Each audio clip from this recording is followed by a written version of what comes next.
24 снежня 24 года. Всем из Минска привет. А я во дворах. Вот. Ходила по делам и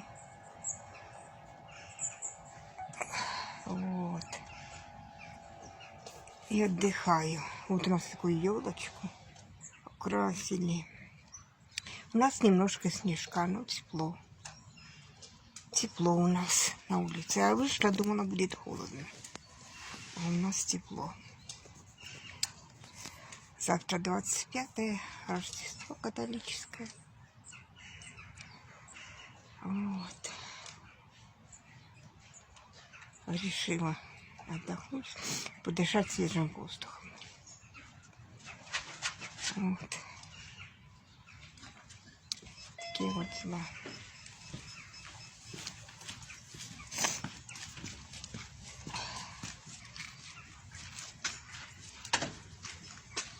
Ну, Гости, ко мне гости. нюхать надо. Ну, так у нас тоже собачка есть. А, поэтому собакой пахнет. Ну, да. Вам не холодно? Не. Сели, мороз, это Не, тепло. снег. Тепло. Смотрю, ноги, такое ощущение, что у вас... Не, я так один думала домой быстро.